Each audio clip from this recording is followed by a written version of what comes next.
ദൈവനാമവാഴ്ത്തപ്പെടട്ടെ. കഴിഞ്ഞ ആഴ്ച ശാരീരികമായ പ്രയാസങ്ങൾ വരുവാൻ സാധിച്ചില്ല. അങ്ങനെ കുറേ ആഴ്ചകളായി അങ്ങനെ പ്രയാസമൊന്നും ഉണ്ടായിരുന്നില്ല. ഇന്ന് ദൈവം അതിനൊക്കെ ആശ്വാസം നൽകി. കാലിന് ഇൻഫെക്ഷനും പഴുപ്പുമൊക്കെ ഉണ്ടായി.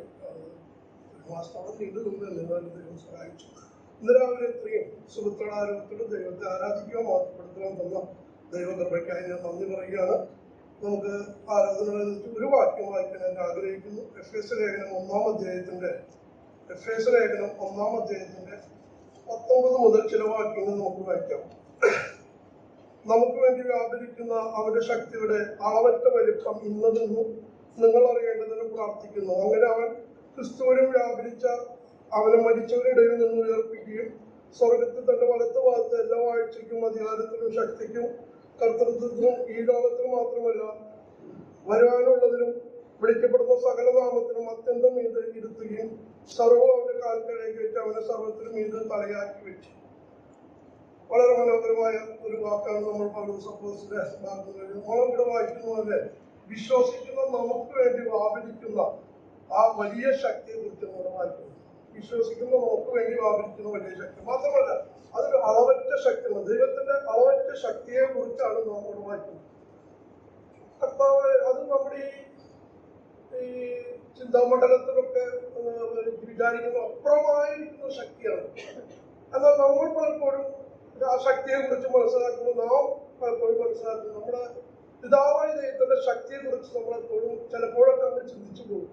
എന്താണ് ഈ വലിയ ശക്തി എന്ന് പറയുമ്പോൾ ഈ പ്രപഞ്ചത്തെ സൃഷ്ടിച്ചത്, ഈ ലോകത്തെ സൃഷ്ടിച്ചതൊക്കെ ആയിരിക്കും. രണ്ടാമത് ഞാൻ ചിലപ്പോൾ വിചാരിക്കും ഇസ്രായേലിൽ നിന്ന് അടിമത്തിൽ നിന്ന് ഇസ്രായേൽ മക്കളെ വിടുവിച്ച് ആ കനാനാട്ടിലേക്ക് കൊണ്ടുവന്നതായിരിക്കും വലിയ ശക്തി. എന്നാൽ അതൊന്നുമല്ല, അതെല്ലാം ശക്തി തന്നെയാണ്. വേദപുസ്തകത്തിലുടനീളം നമുക്ക് ദൈവത്തിന്റെ വലിയ ശക്തി മനസ്സിലാക്കാം. എന്നാൽ പുതിയ നിയമ വിശ്വാസികളായിരിക്കും നമുക്ക് ആ വലിയ ശക്തി കാണുവാൻ സാധിക്കുന്നു. കർത്താവായ യേശുവിന്റെ പുനരുദ്ധാനത്തിൽ സ്വർഗ്ഗാരോഹണം വിശ്വസിക്കുന്ന നമുക്ക് ലഭിച്ചിരിക്കുന്നു. അതുകൊണ്ടാണ് ഞങ്ങൾക്ക് ഈ വലിയ ശക്തിയാണ് നമ്മുടെ വീണ്ടെടുപ്പിന് വേണ്ടി പിതാവായി ദൈവം ഉപയോഗിച്ചത്. കാരണം ഇത് പറയുമ്പോൾ പീലാത്തോസിന്റെ കാലുടെ ക്രൂശിൽ നമ്മുടെ കർത്താവായ യേശു ക്രിസ്തു മരിച്ചു. ആ ക്രൂശിൽ നിന്ന് നമ്മുടെ കർത്താവായ യേശു ക്രിസ്തുവിനെ ഇറക്കി ആരെയും വെച്ചിട്ടില്ലാത്ത, നാം അവിടെ വായിക്കുന്ന അരിമത്തിലെ ജോസഫിന്റെ ആരെയും വെച്ചിട്ടില്ലാത്ത ആ കല്ലറയിൽ അവനെ കൊണ്ടുവച്ചു. എന്നാൽ ആ കല്ലറയിൽ നമ്മുടെ കർത്താവായ യേശു ക്രിസ്തുവിനെ ആ നിലയിൽ അടക്കം ചെയ്യുമ്പോൾ ആ സാത്താന്യ ശക്തികൾ മുഴുവനും ആ കല്ലറയിൽ ഉണ്ടായിരുന്നു തന്നെയാണ് നാം മനസ്സിലാക്കുന്നത്. കാരണം നമ്മുടെ കർത്താവായ യേശു ക്രിസ്തുവിന്റെ ഉയർപ്പിനെ തടയാൻ വേണ്ടി അത്രമാത്രം സാത്താന്യ ശക്തികൾ, അല്ല അന്ധകാരത്തിന്റെ ശക്തികൾ, പിശാചും അവരുടെ സൈന്യവും അതും ആ നിലയിൽ തയ്യാറായിട്ട് നിൽക്കുകയായിരുന്നു. നമ്മുടെ കർത്താവായ യേശു ക്രിസ്തു ഒരിക്കലും ഉയർത്തെഴുന്നേൽക്കാൻ പാടില്ല. എന്നാൽ നാം വായിക്കുന്ന പോലെ തന്നെ ആ ആഴ്ചവട്ടത്തിന് 1-ാം ദിവസം ആ പ്രഭാതം പറ്റി വിരിഞ്ഞപ്പോൾ നമ്മുടെ കർത്താവായ യേശു ക്രിസ്തു വിജയവേലി മുഴിക്കുകൊണ്ട് ഹേ മരണമേലിന്റെ ജയമെവിടെ, ഹേ മരണമേലിന്റെ പാതാളമെവിടെ പറഞ്ഞുകൊണ്ട് നമ്മുടെ കർത്താവായ യേശു ക്രിസ്തു ഉയർത്തെഴുന്നേറ്റു. അന്ധകാരത്തിന്റെ എല്ലാ ശക്തികളെയും. എന്നാൽ അതിനു മുമ്പ് പലരും മരിച്ചിട്ടുണ്ട്.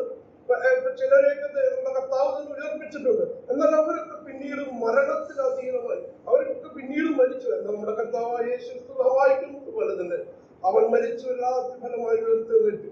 ഇന്ന് അവൻ നമുക്ക് വേണ്ടി ജീവിക്കുകയാണ്. മാത്രമല്ല അവന്റെ സ്വർഗ്ഗാരോഹണം തടയാൻ വേണ്ടി ആ ദുഷ്ടശക്തികൾ ആ നിലയിൽ തീരുമാനിച്ചിട്ടുണ്ടായിരുന്നു. എന്നാൽ ദൈവത്തിന്റെ അളവറ്റ ശക്തി ഞാൻ ഓർപ്പിച്ചതുപോലെ വിശ്വസിക്കുന്ന നമുക്ക് വേണ്ടി വ്യാപരിക്കുന്ന വലിയ ശക്തി മാത്രമല്ല, അത് അവന്റെ അളവറ്റ ശക്തിയാണ്.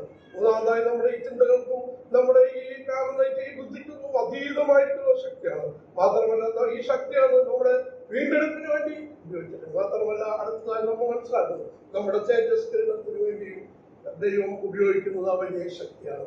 എത്ര മഹത്തരമായ ശക്തിയാണ് ദൈവത്തിന്റെ വലിയ ശക്തി. ഇന്ന് അവൻ എവിടെയാണ്? സ്വർലോകരുടെയും ഭൂലോകരുടെയും മതങ്ങളുടെ ഒക്കെ കാലുകൾ മടങ്ങുന്നതിന് നമ്മുടെ കർത്താവായ യേശു ക്രിസ്തു പിതാവായ ദൈവത്തിന്റെ സന്നിധി നമുക്ക് വേണ്ടി ജീവിക്കുന്നു. അവന് സകല നാമത്തിനും മേലായ നാമം ധരിച്ചിരിക്കണം. എത്രമാത്രം താഴ്ച നമ്മുടെ കർത്താവായ യേശു ക്രിസ്തുവിനെ കുറിച്ചു.